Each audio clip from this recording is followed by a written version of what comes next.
Assalamualaikum. Halo teman-teman, jumpa lagi dengan Rani. Oke, di video kali ini jangan bosan-bosan ya teman-teman.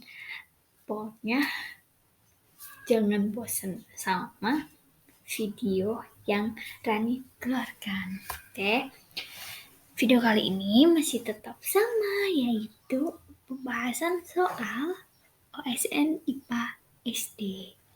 Nah, gimana nih teman-teman persiapannya? Kira-kira sudah berapa persen?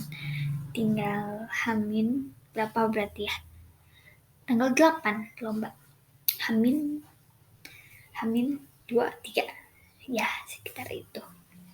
Kira-kira persiapannya sudah sampai berapa persen nih?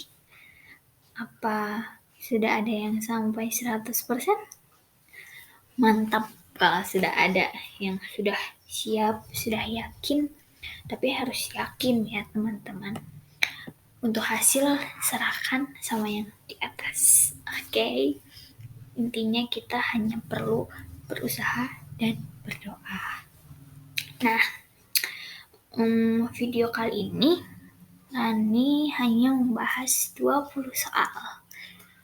Ya, maaf ya teman-teman, harusnya kan eh, konsisten 30 terus, tapi ternyata di video kemarin juga hanya 25 dan sekarang 20. Tapi mudah-mudahan walaupun soalnya hanya 20 tetap membantu teman-teman dalam proses belajar. Oke? Mungkin tanpa berlama-lama kita mulai saja untuk pembahasan soal latihan OSN IPA SD tahun 2023. Oke, dari nomor 1.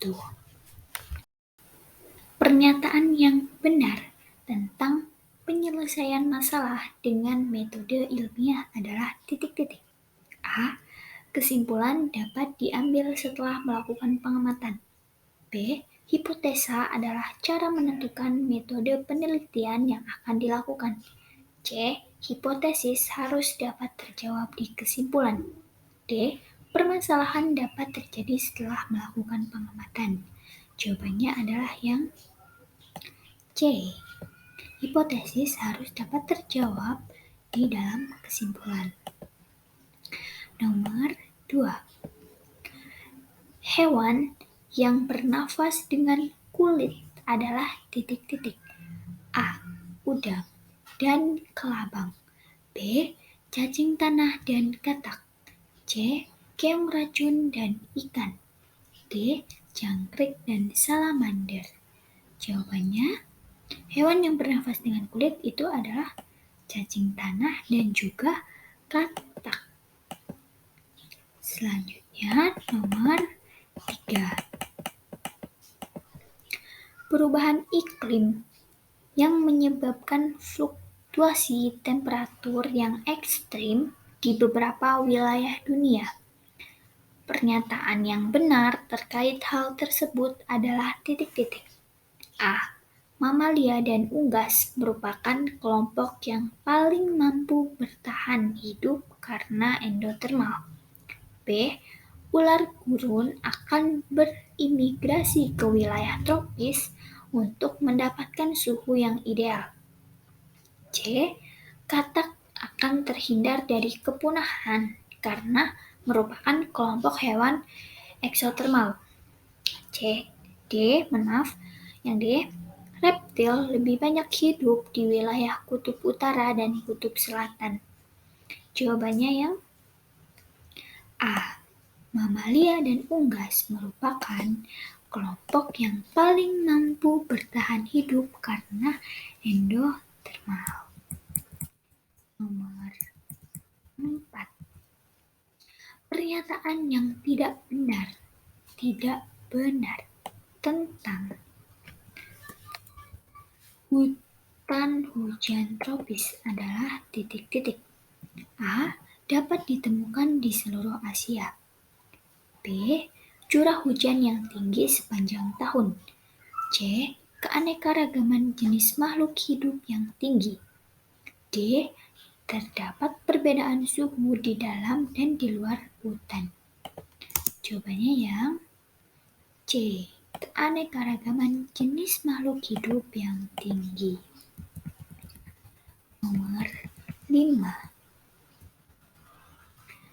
Hewan berikut yang memiliki kekerabatan paling dekat dengan undur-undur adalah titik-titik.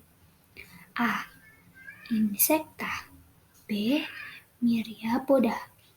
C. Arasinida. Yang D. Crustacea. Yang D. Nomor 6.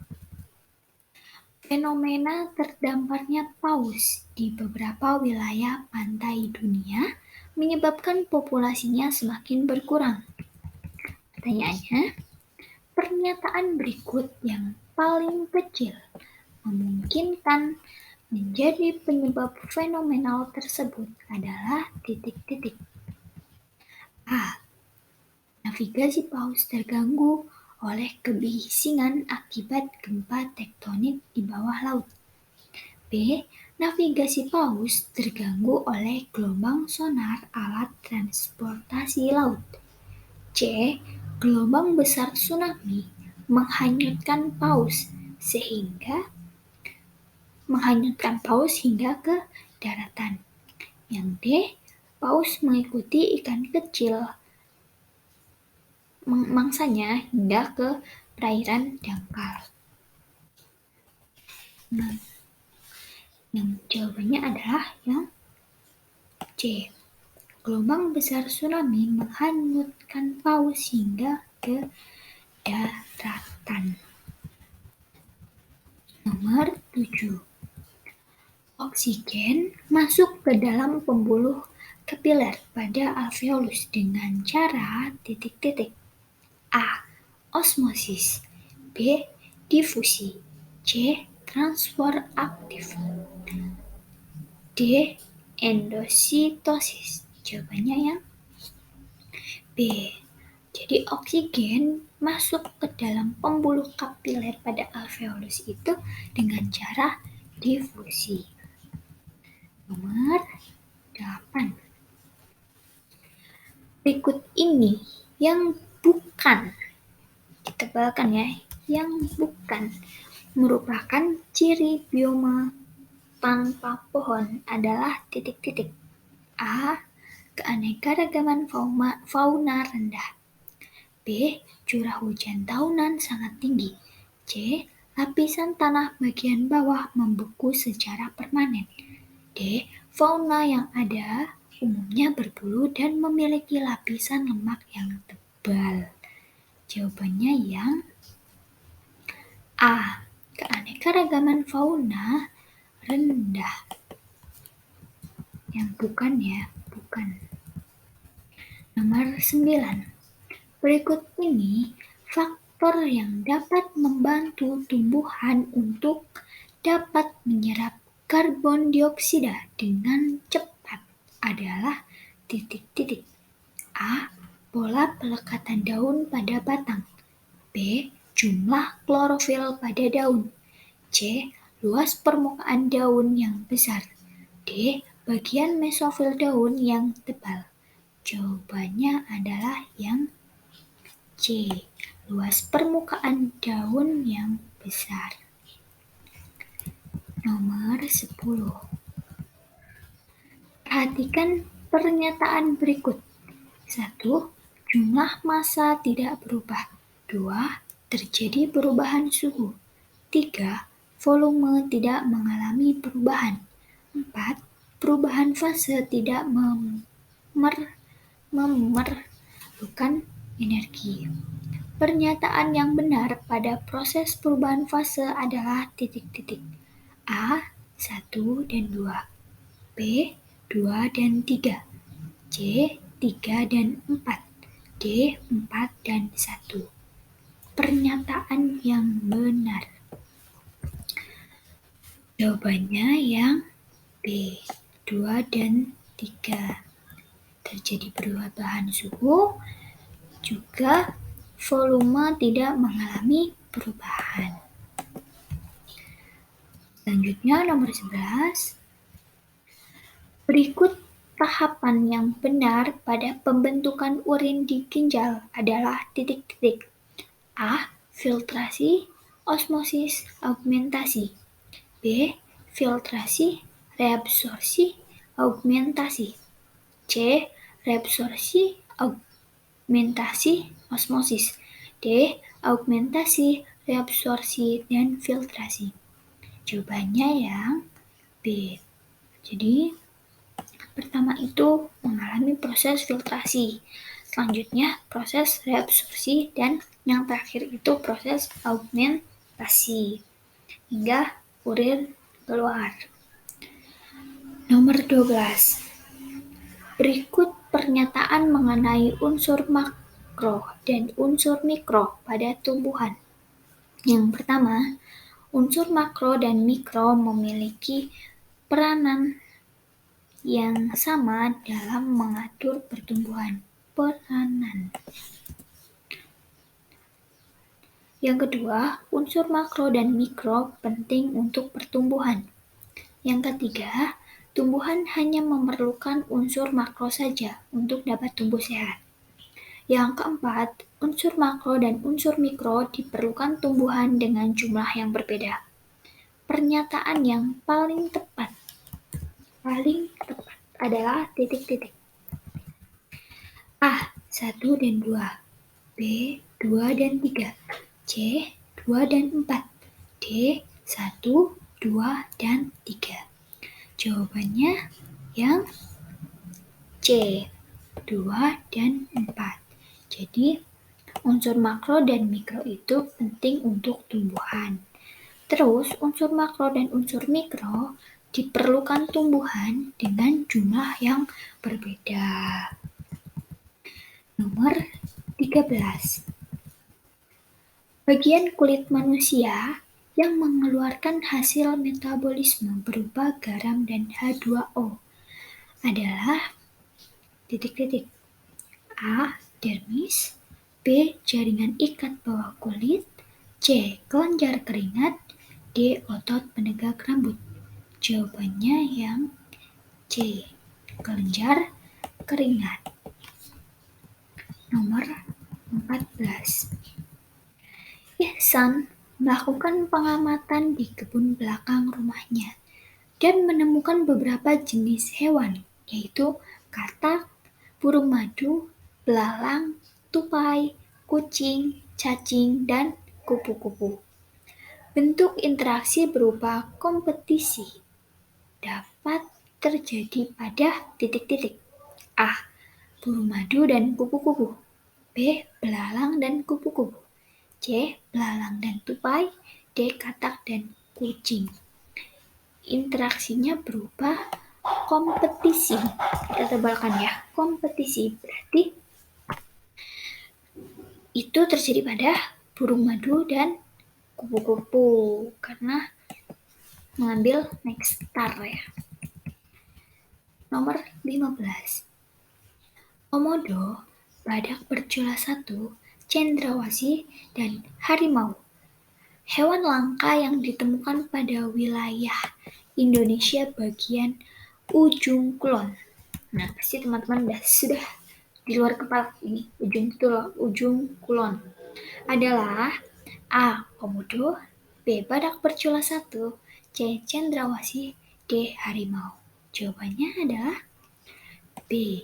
Badak bercula 1 di Indonesia bagian ujung kulon. Nomor 16. Iqbal melakukan percobaan dengan seekor belut murai yang didapatkannya ketika berlibur di daerah pantai Karimun Jawa. Percobaan tersebut berupa mencampurkan air laut dalam wadah tempat tinggal belut murai dengan air tawar. Konsentrasi air laut dikurangi secara bertahap. Hal tersebut ia lakukan terus-menerus hingga wadah tempat tinggal belut murai hanya terdiri dari air tawar saja. Percobaan di atas menunjukkan bahwa belut murai mampu beradaptasi terhadap perubahan titik-titik. A. Suhu air. B. Derajat keasaman atau pH air. C. Salinitasi air. D. Tekanan air. Jawabannya yang C. Salinitasi air. Selanjutnya nomor 3 dari terakhir. Gelembung sabun tampak warna-warni saat terkena cahaya. Fenomena warna-warni dari gelembung sabun tersebut akibat peristiwa titik-titik. A. Difraksi. B. Superposisi. C. Resonansi. D. Dispersi. Jawabannya yang D. Dispersi. Nomor 2 dari terakhir. Salah ya. Ini baru nomor 3 dari terakhir ya. Ayo teman-teman fokus gak tadi. Nomor 18. Peranan yang dilakukan oleh bakteri dan protozoa di dalam sistem perencanaan hewan ruminansia adalah titik-titik. A. Membentuk asam amino. B. Mencerna selulosa. C. Mencerna amilum. D. Mempercepat proses pencernaan. Jawabannya yang B. Mencerna selulosa. Nomor 19. Berikut metode yang digunakan pada teknologi pengawetan makanan untuk menghancurkan mikroorganisme dengan menggunakan panas adalah titik-titik. A. Memasak makanan. 2. Proses fermentasi. 3. Pemanisan. 4. Ultra high temperature. Menggunakan panas nih ditebalkan. Berarti dengan cara A. 1 dan 4, B. 2, 3, dan 4, C. 1, 2, dan 4, D. 1, 2, 3, dan 4. Jawabannya yang A. 1 dan 4, karena menghancurkan mikroorganisme dengan menggunakan panas. Berarti dengan cara memasak makanan dan juga menggunakan ultra high temperature. Nomor terakhir nih, sudah ada. Selamat belajar, semoga sukses. Jadi ini nomor terakhir. Berikut yang bukan merupakan makanan produk teknologi fermentasi adalah titik-titik. Yang A. Oncom. B. Keju. C. Tahu. D. Bakpao. Yang bukan ya teman-teman. Jawabannya adalah yang C. Tahu. Nah, sudah 20 soal sudah selesai. Selamat belajar. Semoga sukses. Jadi sudah selesai sampai di sini. 20 soal ya teman-teman. Bisa dikoreksi kembali. Siapa tahu saya ada salah kata ataupun salah memilih jawaban gitu, karena kita sama-sama belajar. Tapi semoga aja ini sudah betul semuanya ya. Bisa membantu teman-teman dalam belajar untuk persiapan lomba. Semangat terus, pokoknya harus semangat. Jaga kesehatan, jangan lupa makan. Jaga kesehatan juga penting. Kalau misal udah berusaha berdoa tapi kesehatannya nggak dijaga, malah nanti pas hari H teman-teman malah sakit kan, sama aja nggak bisa mengikuti lomba. Jadi jaga kesehatan juga penting. Oke? Semangat terus ya buat teman-teman, harus semangat. Kayak tinggal detik-detik akhir, tinggal pelaksanaannya gitu. Jadi semoga mendapatkan hasil yang memuaskan dan hasil yang diinginkan, dan juga hasilnya semoga terbaik menurut kita, terbaik juga menurut Allah gitu. Oke, pokoknya tetap semangat, jangan putus asa, berdoa, berusaha, jaga kesehatan. Oke, mungkin di video kali ini cukup ya, 20 soal cukup, nanti dilanjutkan di next video. Jadi teman-teman yang belum subscribe harus banget subscribe, terus nyalakan lonceng notifikasinya supaya kalau Rani up video jadi langsung ada notif trending. Jadi nanti teman-teman langsung bisa belajar, langsung bisa dibaca, langsung bisa dipelajari, dipahami, dan diserap ya. Terus semoga video-video Rani selama ini semoga dapat bermanfaat buat teman-teman dalam hal apapun gitu. Baik untuk persiapan lomba ataupun buat teman-teman yang emang ingin belajar IPA gitu, yang suka IPA gitu ya.